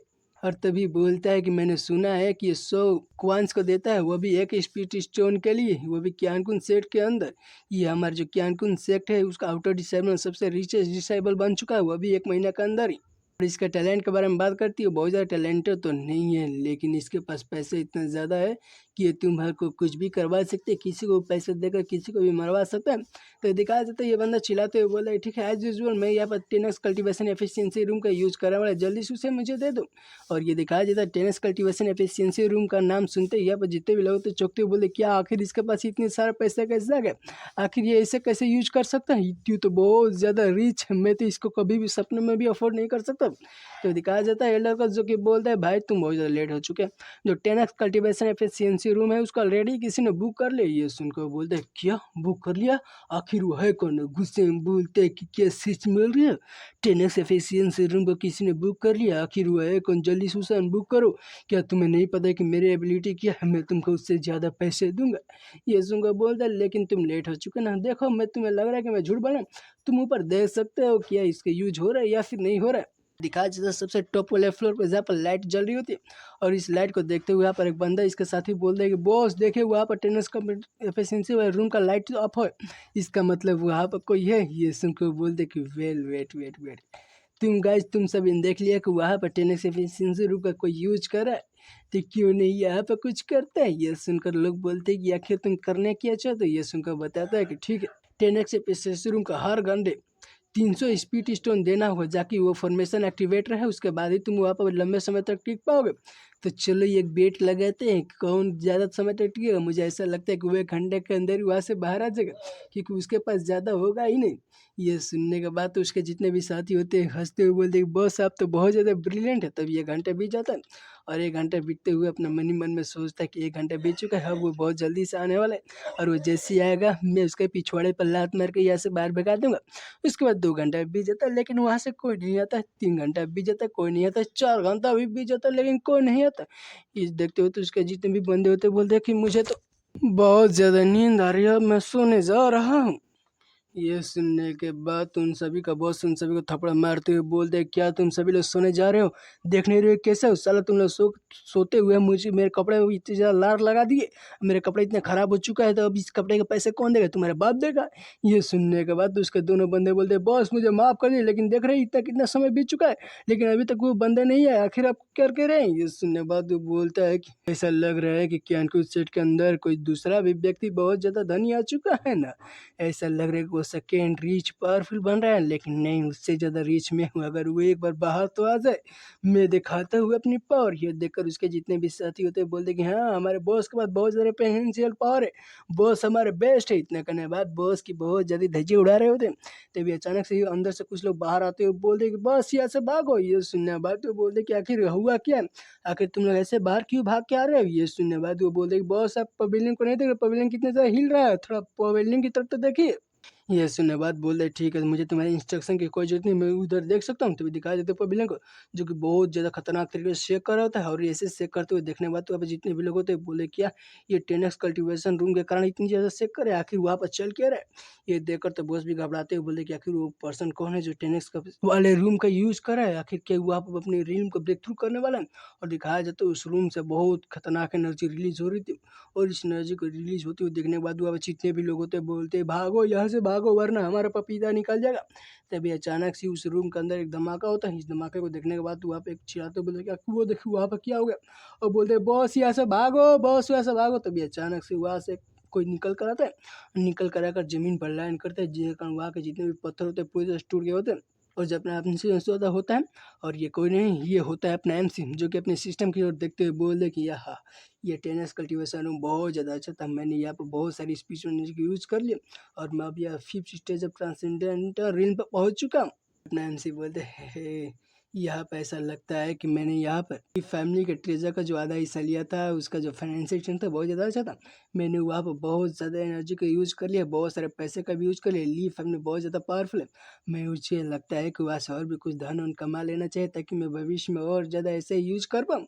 चलो देखते हैं यार, यहाँ पर मैं ग्रैंड मास्टर से ट्रांसेंडेंटल रिल्म पर पहुँच चुका हूँ। अब देखते हैं कब मुझे आगे क्या करना चाहिए। क्या मुझे कंपटीशन के अंदर जाना चाहिए? मुझे ऐसा लगता है कि मुझे इनर सेट कंपटीशन के अंदर भाग ले लेना चाहिए, वही मेरे लिए अच्छा होगा। वहाँ दिखाया जाता है जहाँ पर एमसी गिरा होता है वहाँ पर बहुत सारा गड्ढा हो गया था, और उस गड्ढे के अंदर से उसका बॉस के इनके साथी निकालते हुए बोलते हमारे दोस्त का पपीता निकल गया, हमारे बॉस हार गए। उसके बाद डायरेक्ट उस दिन को दिखाया जाता है जब आउटर डिसाइबल कंपटीशन शुरू होने वाला था, जो भी जीतेगा वो इनर सेट के अंदर चला जाएगा। तो दिखाया जाए तो वहीं पे एक सुंदर सी एल्डर आते हुए बोलते कि ठीक है तुम सभी लोग आ गए ना, तो यहाँ पर तुम सभी लोगों की एग्जामिनेशन शुरू होगा। तुम सभी लोग कैन कुन सेट का डिसाइबल हो, तुम सभी लोग को यहाँ पर एग्जाम देना, वो जो भी जीतेगा वो बनेगा हमारे इनर सेट का डिसाइबल। यहाँ का बस फॉर्मेट बहुत ज़्यादा सिंपल है, यहाँ पर 1 एंड 1 बैटल होने वाला है, जो भी जीतेगा वही विजेता बनेगा। और यहाँ पर तुम जितने भी यहाँ पर 300 डिसेबल मौजूद है, और 300 डिसेबल में से बस 20 ही डिसेबल क्वालिफाई होंगे जो इनर सेट का डिसेबल बनेगा, इसलिए तुम सभी लोग इस चीज़ के लिए तैयार हो? ये सुनकर सभी लोग बोलते हैं कि हाँ हम तैयार हैं। और मंडी मन ने हमारे एमसी बोलते हैं कि यहाँ पर डुअल शुरू होने वाला है, चलो देखते हैं कि अब आगे क्या होता है। तभी वो जेलर होते चिल्लाते हुए बोलते हैं कि यहाँ पर जो ड्यूल का रूल बहुत ज़्यादा सिंपल है, तुम सभी लोग फाइट कर सकते हो लेकिन डेथ का फाइट कोई भी नहीं करेगा, तुम अपने फुलो डिसेबल को थोड़ा बहुत भी हार्म नहीं पहुँचा सकते हो। ये सुनकर तो वहाँ पर बोलते कि हाँ ये तो कर ही सकते। तभी हमारा एमसी बोले बताओ कुछ है? ये सुनकर लिंक बोलती है क्या क्या तुम क्या बोल रहे हो? नहीं कुछ भी नहीं। इतना करने के बाद अपने मुंह को छुपा लेती है, और हमारा एमसी उसका ऐसे फेस को देखते हुए बोलता है कि लिंक आखिर साथ हुआ क्या? उस दिन के बाद तो ये मुझसे ऐसे ही छुपते फिरे, आखिर इतने ज़्यादा मुझसे नाराज़ क्यों हैं यार? चलो इस बारे में कुछ नहीं सोचते। और दिखाया जाता है लिंक को जो कि अपने मन ही मन में सोचती कि यून मैंने तुम्हारी बातों को बहुत ध्यान से सोचा, और इतने समय तक सोचने के बाद मैंने इस चीज़ का फिगर आउट किया है कि मैं तुम्हारी पीछे कभी भी नहीं छोड़ूंगी, मैं बहुत ज़्यादा पावरफुल बनूंगी। अगर मैं एक बार पावरफुल बन जाऊंगी तो तुम मुझे नोटिस ज़रूर करोगे, तुम मुझे ऐसे ही छोड़ नहीं सकते हो। और हाँ वो बहुत ज़्यादा गुस्से में अपनी एनर्जी को रिलीज़ करने लगती है, और उसके ऐसे एनर्जी को रिलीज़ करते हुए देखने के बाद उसके आसपास जितने भी लोग होते हैं वो भी बहुत ज़्यादा डर जाते हैं। और हम जो अपना एमसी होता है बोलते हैं आखिर ये क्या सोच रही है, आखिर ये किस चीज़ के बारे में फिगर आउट की है। उसके बाद वो जो एल्डर होते हैं चिल्लाते हुए बोलती है कि अब से ये जो कंपटीशन है यस ऑफिशियली शुरू होता है। और तभी वहीं पे एक और एल्डर होता है जो कि इस एल्डर की बात सुनते हुए बोलता है कि ये जो कंपटीशन हमेशा से इतने ज़्यादा एक्साइटिंग होता रहा है, अब देखते हैं कि इस बार कितना मजा आने वाला है। और इस एल्डर के नाम के बारे में बताया जाता है कि इसका लड़का का नाम है हु यून फेन, और ये 7th एल्डर है इस सेट का। और ये इसके बारे में बताया जाता है कि 4th स्टेज अब ट्रांसेंडेंटल रिन पर है। तभी इस एल्डर की बात सुनते हुए एक और एल्डर बोलती है कि मैंने सुना है कि एक नया डिसेबल है जिसका नाम यून है, और मैंने सुना है कि बहुत ज़्यादा आउटस्टैंडिंग है, उसके बारे में बहुत सारी न्यूज़ फैल रही है। और ये भी सुना है कि जो एल्डर क्यू है उसी ने इस डिसेबल को इंट्रोड्यूस किया है। और इस एल्डर के बारे में बताया जाता है कि इस एल्डर का नाम सन क्यू है, और ये भी 4th एल्डर है, और ये 5th stage of transcendental rim पर है। तो ये इसकी बात सुनने के बाद तो जो हमारी एल्डर क्यू होता है हंसते हुए बोल दे कि यार अब कैसी बातें करी, मेरा डिसेबल उतना भी ज़्यादा कुछ खास नहीं। मुझे पता चला है कि जो एल्डर जो थर्ड है उनकी एक डिसेबल जिसका नाम क्यों है वो तो बहुत ज़्यादा आउटस्टैंडिंग है। ये सुनने के बाद थर्ड एल्डर बोल रहे कि हाँ यार जो मेरी डिसेबल अभी बहुत ज़्यादा यंग है और ये बहुत ज़्यादा अमेजिंग भी है, लेकिन साला वो जो हमेशा से मार्शल आर्ट में हमेशा ध्यान देती रही, लेकिन इस समय उस समय कुछ अजीब सी चीज़ें कर रही है, बड़ा ही अजीब से लग रहा है। मुझे नहीं पता है कि आखिर इस समय वो कर क्या रही। और इस एल्डर के बारे में बताया जाता है कि ये जो एल्डर है क्वीन की मास्टर है, और ये एल्डर थर्ड है, और ये 7th स्टेज ऑफ ट्रांसजेंडर इन पर है। और इन सभी एल्डर की ऐसी ऐसी बातें सुनने के बाद तो ये जो 6th एल्डर होता है बहुत ही ज़्यादा गुस्सा हो जाता है। बोलता है कि मैंने साला बहुत सारे असिस्टेंट को भेजा ताकि इस लड़के को मार ले, लेकिन साला ये सभी लड़का बच ही गए और वो सभी लोग मारे गए, लेकिन आखिर वो इतनी बार फेल कैसे हो गए। ऐसा लग रहा है कि मैं इसने इस लड़के को बहुत ज़्यादा अंडर एस्टिमेट कर लिया। यूविन, अगर तुम इस कंपटीशन को पास कर लोगे तो तुम इनर सर्कल डिसाइवर बन पाओगे, लेकिन ये मत सोचो कि तुम इतनी आसानी से यहाँ पर पास करने वाले हो। मैंने तुम्हारे लिए कुछ चीज़ें तो रखी ही होगी। और इस एल्डर के बारे में बताया जाता है कि इसका नाम हांग जियांग है और इसको हमने पहले देख ही लिया है दोस्तों, जो कि 6th एल्डर है और 4th stage of transgender rim पर है। तभी वहीं पर जो 4th एल्डर होती है बोलती है कि एल्डर क्वीन, मैंने सुना है कि आपको ये लड़का बाहर से मिला था जब आप सेक्ट से बाहर गए थे और आपने वो जो हमारे सेक्ट मास्टर है उसकी लड़की को भी बचाए थे इस लड़के ने। उसी समय आपने इस लड़के को रिक्रूट किया था। क्या ये बात सही है? आपने इतने अच्छे टैलेंट को कैसे ढूंढ लिया? ये सुनने के बाद तो हमारे मास्टर भी बोलते हैं कि ये 4th एल्डर आप बहुत ज़्यादा बातें करें यार, इतने ज़्यादा कुछ खास बात नहीं है। और वो ये इन सभी की ऐसी बातें देखने के बाद तो जो 6th एल्डर होता है हंसने लगता है, हंसते हुए बोलता है कि सभी लोगों को क्या लग रहा है कि ऐसे ही कुछ कर सकते हैं? इन लोगों को ऐसे खुश होने दो, मैंने यहाँ पर कुछ इंतजाम करके रखा। मैंने यहाँ पर बहुत सारे डिसेबलों को लाया है जो कि ऑफिशियली ये इस सेट का डिसेबल है। वो सभी लोग किलर है, वो किलर आकर तो इसको इस सेट के अंदर तो मार ही देंगे। कंपटीशन के अंदर ये बच्चा जरूर ही मारा जाएगा। तभी दिखाया जाता है सीन शिफ्ट का हमारे एमसी को, जिसके सामने एक बंदा खड़ा होता है, बोलता है एक्सक्यूज मी। ये सुनकर हमारा एमसी बोलता है एक्सक्यूज मी फिर एक्सक्यूज मी बाद में करो, बाबू मुझसे फाइट करो। ये हमारा एमसी को ऐसे उस लड़के से बात करते हुए देखने के बाद तो 6 एल्डर खुश होते हुए बोलते हैं कि अभी क्यून क्यून का सेट के अंदर मैं यहाँ पर हूँ। इसका मतलब ये है कि यूविन आज तुम जरूरी मारे जाओगे, तुम कभी भी इनर सर्कल डिसेबल नहीं बन सकते हो। तभी दिखाया जाता है हमारे एमसी जो कि अपनी स्पीड का यूज करके बहुत सारे स्लैश अटैक इस बंदे पर कर दिया होता है, जिसके कारण ये जो बंदा होता है अपने घुटने पा देता है। इसको ऐसे घुटने पाते हुए देखने के बाद तो हमारा एमसी बोलता है तुम तो बहुत ज़्यादा कमजोर हो। और तभी जो एल्डर होती है अनाउंस करती है कि जो कंपटीशन स्टेज 7 यूविन यहाँ पर जीत चुका है। यूविन को ऐसे जीतते हुए देखने के बाद तो जी ये जो 3rd एल्डर होती है खुश होते हुए बोलती है कि इस बच्चे का जो स्वॉर्डमैनशिप है बहुत ज़्यादा अच्छा है। ये देखकर तो ये भी जो 6 एल्डर होता है बोला कि ये बस लकी था, बस ऐसे ही हो गया। उसके बाद हमारा एमसी एक और बंदे को हरा देता है, जिसके बाद ये एल्डर अनाउंस कर दिया कि जो कंपटीशन स्टेज 9 है यूविन जीत चुका है। उसके बाद दिखाया जाता है ये देखते हुए तो 3rd एल्डर बहुत ज़्यादा खुश हो जाती है, बोलती है कि एल्डर ये बच्चा तो बहुत ज़्यादा अच्छा, आपने बहुत अच्छी आंखें खोई है। ये सुनने के बाद तो एल्डर भी खुश होते बोले नहीं यार ये कोई बड़ी बात नहीं है। ये देखकर तो 6 एल्डर गुस्से में बोलते क्या ये कैसे हो सकता है। फिर बाद में दिखाया जाता है बहुत सारे अनाउंसमेंट होते हैं कि यून ये मैच जीत चुका है, यून जीत चुका है, यून जीत चुका है। दिखाया जाता है मैम जी को जिस गर्दन पर अपने छोड़ कर रखा होता है, जिसके सामने वो बंदा भी अपने हार को मान लेता है। ये देखते हुए था जितने भी लोग होते हैं बोलते कि आखिर हमने क्या देखा है, आखिर ये बच्चे इतने ज़्यादा स्ट्रॉन्ग कैसे हो सकता है, कि ये कोई आउटर डिसेबल भी है या नहीं है। ये सुनकर दूसरा आदमी बोलता है क्या तुमने अपनी आंखों से नहीं देखा इतनी कि इससे अपने ओपोनेंट को हरा दिया। तभी दिखाया जाता है खेलने को जो कि अपने भूपा को बचाता है। जैसे ही भूपा को बचाता है अनाउंसमेंट होते ही कंपटीशन यहाँ पर खत्म हो चुका है। और इस साल का कंपटीशन पिछले साल के कंपटीशन से भी बहुत ज़्यादा अच्छा था। ये सुनने बाद तो यहाँ पर सभी लोग भी खुश होते हैं। तभी 20 लोग जो 20 जीते होते हैं वो एल्डर के सामने आ जाते हैं, जहाँ पर ये जो एल्डर होती है बोलते कि यहाँ पर कंपटीशन खत्म हो चुका है, तुम सभी लोग वही हो जो हमारे इनर सेट के अंदर अब जाने वाले हैं। तो बताते हैं कि जो सबसे पहला होगा वो यून है, 2nd नंबर पर जियांग है और 3rd नंबर पर फैंग है और उसके बाद यालिंग है। ऐसे ही करके सभी लोगों का नाम बता दी जाती है। तो दिखाया जाता है हमारे ये लिंक जो कि हमारे एमसी की तरफ देखते हुए बोलते कि यून डेफिनेटली एक दिन मैं तुम्हारे बराबर आकर खड़ा ही हो जाऊंगी, तुम मुझसे ज़्यादा आगे नहीं जा पाओगे, मैं तुम्हारे तो पीछा छोड़ने वाली नहीं हूँ। और इन सभी को ऐसे जीतते हुए देखने के बाद तो ये जो 6th एल्डर होता है गुस्से से बोलते हैं ब्रैट ऑलरेडी ये फर्स्ट स्टेज ऑफ ट्रांसजेंडर इन पर पहुँच चुका, वो भी इतने कम समय में, आखिर ये कैसे पॉसिबल हो सकता है। उसके बाद भीड़ में दिखाया जाता है जहाँ पे एक लड़की बोलती है कि क्वीन आखिर तुम यहाँ पे क्यों आई हो, आखिर आउटर डिसेबल का मैच क्यों देख रहे थे, क्या आप किसी का तुम इंतजार कर रही थी। ये सुनने बाद तो किंग भी आई होती है और हमारे एमसी का मैच देख रही होती है। और मैच खत्म होने के बाद वहाँ से जाते हुए बोलते हैं नहीं यार यहाँ पर जो गेम है खत्म हो चुका है, इसलिए अब हमसे भी यहाँ से चलना जाना चाहिए। और उसके बाद सोचती है ये यून मैं तुम्हारा जो टैलेंट है उसको ऐसे व्यस्त नहीं जाने दूंगी। मुझे पता है कि तुम अपने टैलेंट को बहुत अच्छी तरह से छुपा रहे हो ना, लेकिन तुम्हारे टैलेंट के बारे में मुझे ऑलरेडी ही पता है। उसके बाद सीन शिफ्ट हो जाता है दोस्तों और दिखाया जाता है ट्रेजर हॉल के सीन को, जहाँ पर जो एल्डर होती है चिल्लाते हुए बोलते हैं कि यही है हमारा ट्रेजर हॉल। और हमारा हमसे भी ट्रेजर हॉल का इधर उधर देखते हुए बोलते हैं कि क्यों सेट का जो ट्रेजर हॉल है बहुत ही ज़्यादा बड़ा है। तभी जो एल्डर होती है बोलते हैं कि यहाँ का बस एक ही रूल है, तुम सभी लोग आउटर डिसेबल हो और तुम सभी लोगों ने सेट कंपटीशन को जीत लिया है, इसलिए तुम सभी लोगों को ट्रेजर मिलेगा, जाकर तुम ट्रेजर हॉल के अंदर से उठा सकते हो, जहाँ से तुम वेपन उठा सकते हो, मार्शल आर्ट उठा सकते हो या फिर जो चाहो तो उठा सकते हो जो उसके अंदर पड़ा हुआ है। और ये जो ट्रेजर हॉल है 3 फ्लोर में बटा हुआ है। जो फर्स्ट फ्लोर है वहाँ पर ट्रेजर रखा गया है। जो सेकेंड फ्लोर है वहाँ पर वेपन रखा गया है, और जो थर्ड फ्लोर है वहाँ पर सीक्रेट बुक रखी गई है। वहाँ से तुम तीनों फ्लोर के अंदर से जो चाहो वो उठा सकते हो। और लेकिन तुमको एक बात ध्यान रखना होगा कि तुम सिर्फ एक ही चीज़ को उठा सकते हो, एक चीज़ से अधिक नहीं उठा सकते हो। वो भी तुम्हें 30 मिनट के अंदर ये करना होगा। उसके बाद 30 मिनट के बाद आकर यहाँ पर रजिस्ट्रेशन करवा लेना। ये सुनने के बाद तो सभी लोग बोलते हैं ठीक है, हमें समझ में आ गए।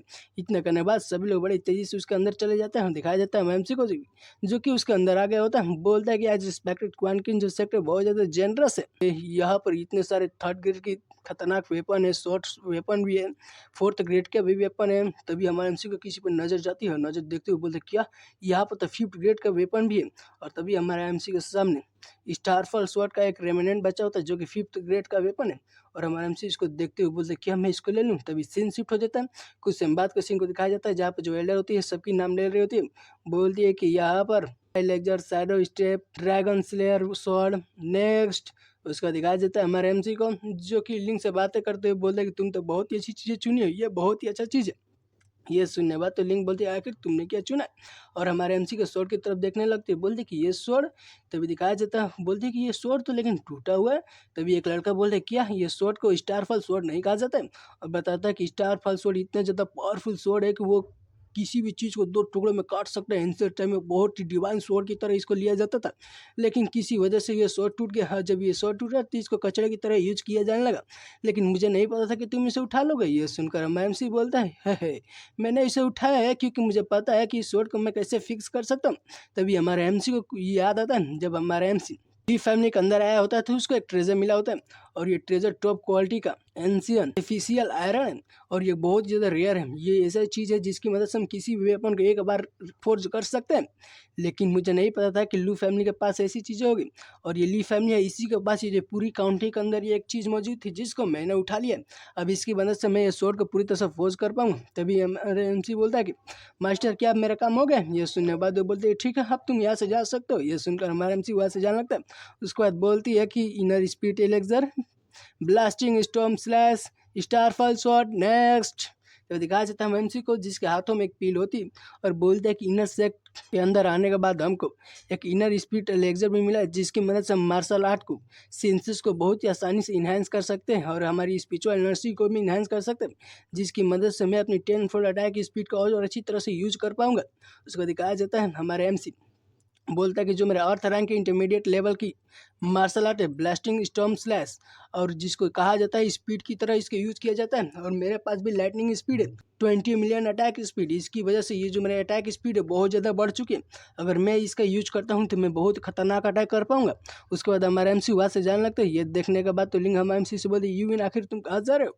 ये सुनने के बाद हमारे एमसी बोलते हैं मैं इंतज़ार नहीं करता हूँ, मुझे इंतज़ार नहीं हो रहा है, मैं जा रहा हूँ अपने लिए एक ओपोनेंट को ढूंढने के लिए। उसके बाद जो हमारा एमसी होता है वो आ जाता है 7 ट्रायड पगोड़ा के पास, जहाँ पर बताया जाता है कि ये जो पगोड़ा है इसका 7th लेयर है, और सभी लेयर पर जाकर आप चैलेंजेस कर सकते हैं।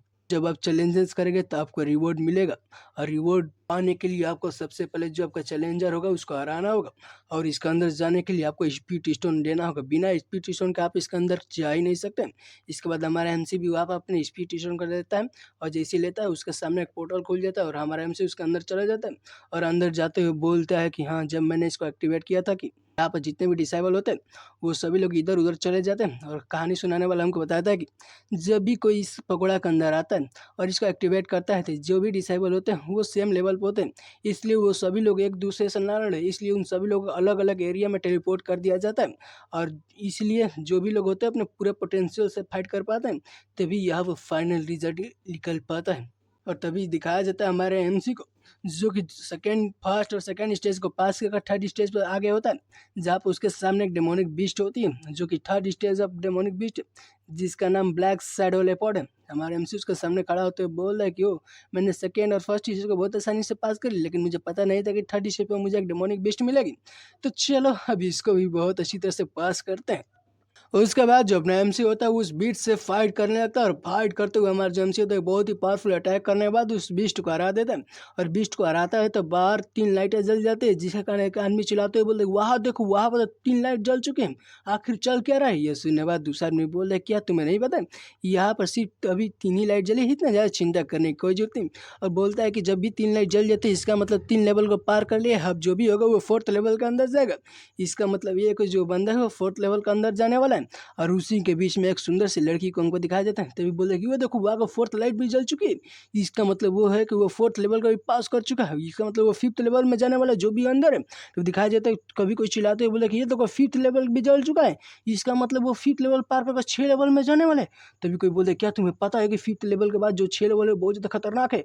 जो सबसे पहले इसको पास करने का जो भी रिकॉर्ड था वो 5 घंटे के अंदर था, लेकिन ये बंदा तो आधे घंटे के अंदर ही कर लिया। और जिसने पास किया था वो क्वीन थी, वो भी 5 घंटा लगा था उसका 5th लेवल को पार करके 6th लेवल में जाने के लिए। लेकिन ये बंदा तो बहुत ज़्यादा पावरफुल है, आखिर ये इतनी जल्दी कैसे कर पा रहा है। ये देखते हुए तो लड़की बोलती है वाह इंटरेस्टिंग। तो दिखाया जाता है वो पकौड़ा को, और उस पकौड़ा को और भी सारे लोग बात कर रहे थे, बोल रहे कि एक मोमेंट पे हमें क्या वो जो बच्चा है इंजर्ड हो चुका है, अभी तक उसने 6th लेवल को पास नहीं कर पा रहा है, आखिर अंदर चल क्या रहा है।